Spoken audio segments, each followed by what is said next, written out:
நான் உங்களில் யாரும். இன்றைக்கி டே வந்து ரொம்ப லேசியாக போச்சு. ஏன்னா எந்திரிச்சதே கொஞ்சம் 6:30 ஆயிருந்த மாதிரி இருந்துச்சு. நான் எந்திரிக்கும் போதெல்லாம் விடிஞ்சிருச்சு. காலைல எழுந்திரிச்சோன்னே கொஞ்சம் ஸ்கின் கேர் பண்ணிவிட்டு, இது எல்லாமே சிஸ்டரோடது. நானும் யூஸ் பண்ணிக்குவேன். கொஞ்சம் நேரம் காலைல படிச்சுட்டு, எப்போதும் படிக்கும்போது மோட்டிவேஷனாக இருக்கணும்னு அவசியம் இல்லைல்ல. எப்போயாவது டவுன் ஆகும்.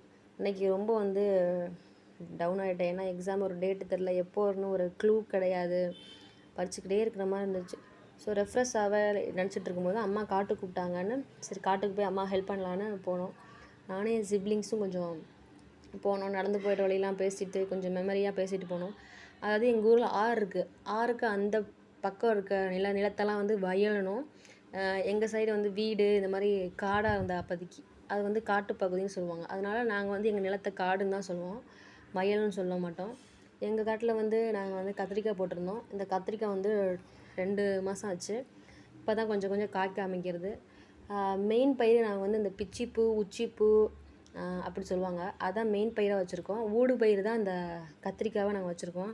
இது வந்து பக்கத்து காட்டில் வந்து அந்த 1 இயர் ஆயிடுச்சு அந்த உச்சிப்பூ செடி. அப்புறம் எங்கள் காட்டில் கூட ஒரு அழகான ஒரு குட்டியான பூ பூத்திருந்துச்சு. அப்புறமேட்டுக்கு வந்து என் தம்பி வந்து இன்றைக்கி தண்ணி பாய்ச்சிட்டு இருந்தான் மிளகாய் செடிக்கு.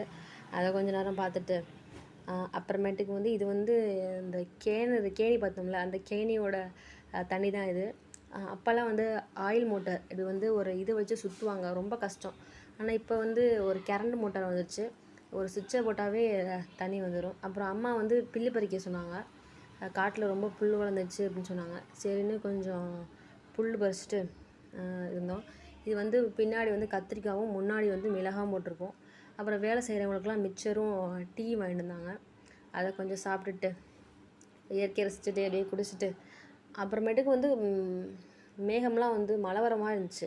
அப்புறம் ஒரு பெரிய காற்று வந்து அடித்து மலையெல்லாம் கலைச்சிருச்சு. அப்புறமேட்டுக்கு வந்து இதுதான் வந்து மல்லிகைப்பூ. இது எங்கள் ஊரோட வாழ்வாதாரம்னு கூட சொல்லுவாங்க.